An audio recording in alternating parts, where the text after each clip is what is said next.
Elon Musk and his team have placed a big target on the ballooning spending of several federal government agencies. But critics are raising concerns over security and transparency. So what's next as this legal battle unfolds? I'm Veronica Dudo. Let's find out. This is In America Today from the Ticker News Studios in New York City. The Trump administration is pushing back against a court order that bars Elon Musk's Department of Government Efficiency from accessing Treasury Department payment records. Lawyers have filed a motion arguing that high-level political appointees must retain the ability to receive briefings based on Treasury data to perform their duties effectively. Republicans, including Vice President JD Vance, criticized the ruling, alleging that the injunction is illegal, saying judges aren't allowed to control the executive's legitimate power. For more, I'm joined by Oz Sultan, the chief strategist with the Sultan Interactive Group. Oz, welcome to the show. Thanks for having me. So first, let's begin with what is the Department of Government Efficiency, or DOGE, for people who may not know, and what role does it play in this administration? So in 2016, what Trump had done, because he didn't really have a tremendous amount of compatriots that he could bring into government, because you need 5,000 people to form a government. And in many cases, he had recommendations from Christie. He had recommendations from a variety of other folks as to who to keep. And what we found in 16 and 17 was a lot of his initiatives were sort of stalwart, that they were held up. What he did was, in working with Elon Musk and initially Vivek Ramaswamy, and now not Vivek Ramaswamy, but mostly Elon's team, what he's been able to do is to bring in sort of a SWAT team that is going agency by agency and starting to look at what pork, excessive spending that was allocated to bills previous, things that shouldn't be in there. And identify those excess expenditures, and then figure out how we can start removing those excess expenditures. He's come under a tremendous amount of ire from Democrats, because what we found was that U.S. aid, which really is supposed to be used for promoting democracy and helping developing countries around the world, has been embroiled with expenditures that are going towards, drag shows and promoting the construct of equity inside of things that it's very quizzical if you could even change equity inside of payment systems, because it sounds more like academic theocracy than it does like something that you could actually do. But there's millions and millions of dollars that have been allocated to things like this.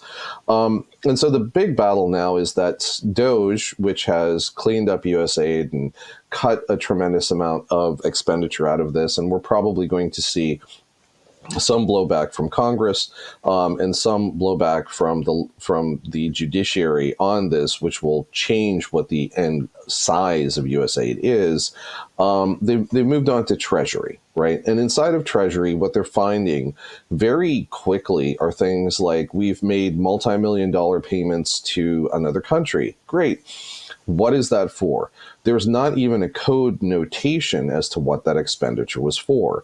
And I anticipate, as they get into the DOD and into the Ukraine funding, and a lot of the military expenditure that's been out there, the number of times that they ran an audit and they found out that trillions of dollars were missing. Right. So from 2000 forward, there's been 3 major audits, and each time they found that the Department of Defense couldn't account for over $1 trillion of expenditure. Now, what we're seeing is all of these Democrat senators and Congress people largely, and Democrat judiciaries like we have in New York State, are pushing back on this, because what has been understood process of gives and takes in between Democrats and perhaps Republicans, ostensibly over 50 years, is now gone, right? So all of this pork, all of this additional spending, all of this untracked spending that has been going on is likely to be removed in a very short period of time by what DOGE's oversight is doing. So that leads to the question of, what did the judiciary do? 19 states attorney generals, including Tish over in New York, came in and said that it isn't right for them to have access given their stature. Okay. And what JD Vance has come back and said was that, understanding that you may have some issue with their stature, but we have created a new government entity whose job is specifically doing audits and performing audits for the benefit of the American people to make sure that their tax dollars are being spent in ways that are not wasteful and are not going to special interests. And I think that's where the big sort of challenge is coming. All of this is being wrought in legalese and what I'll call Washington speak inside of the airwaves. So this is probably not clear to the average citizen. But what you have is a new organization, DOGE, that's working on cost cutting. And because they're bringing a lot of this pork and this, spending to light, they're not very popular. Now, we, of course, listened to Donald Trump as he hit the campaign trail talking about this. A lot of Americans understand what an audit is. Sometimes that happens in their personal finance, it happens in schools, it happens in companies. And so we're seeing the big question, especially when it comes to politicians, about why is this a bad thing if there are some of these duplicate payments, or maybe the money has to be reassessed as to where it's going? Can you talk a little bit about how the Democrats are responding to this effort? Sure. It comes down to one simple thing, and that's accountability, right? And if you have to be fiscally accountable, you can't have all of these secret stashes of money that we typically have politicians sitting on for when they miscalculate things, or as we're seeing in New York, not only can we not manage MTA spending, but we can't necessarily manage state spending in a sensible manner. So what's interesting is, and if you look at this historically, and I'll use New York as an example here, we've had attempts at audits in the de Blasio administration, in the Adams administration, and they keep kicking things back. And the last full audit that was done in New York was in the Koch administration, and that was in the late 80s, early 90s. So there's a tremendous amount of spend that you just don't know where it went. There was, de Blasio's wife had got $1 billion for some nonprofits, and there's absolutely no accounting on that whatsoever. And I think you've got citizens that are really upset about this, right? And one of Trump's major promises was that we would overarching do this inside of government, for the federal government to begin with.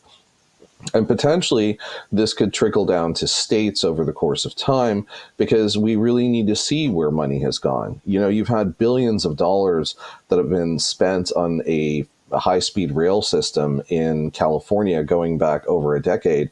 And there is no high-speed rail system. There isn't even one station.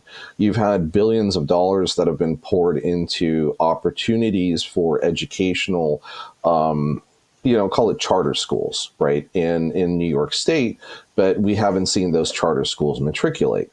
You've had billions of dollars that have been poured into things like a bridge renewal, road renewal, and that money doesn't seem to have gone to where it's supposed to go in a number of states across the across our republic. And then really the bigger thing that we're going to start running into, where people are going to get very, very violently angry over this, is expenditures of FEMA, expenditures of the DOD, and really where are all these Treasury dollars going? And the outcome of what Elon's work is going to be that every single dollar that is spent by the Office of Management and Budget, which is directly under so you have the White House, you have OMB, and then you have the Treasury, and that really kind of controls all the spend in the United States to all of the departments, all of the agencies, and then all state agencies that receive that money. These things are going to be held to a higher standard. What that means is that nonprofits that may have been getting money for decades, non-governmental organizations that were overlooked and just have been receiving checks, a lot of this stuff is going to stop. And then they are going to be asked, what exactly is it that you're doing that provides government benefit or benefit to the American citizen? And that's where I think the rubber hits the road. It is now about, let's reduce the deficit, but let's do it by strengthening government, making sure that we're paying the right things and not wasting money. Sultan will certainly be following this story, surely going to be heating up in the coming days and weeks. Thanks so much for your time. Thank you. This is Ticker. We'll be right back.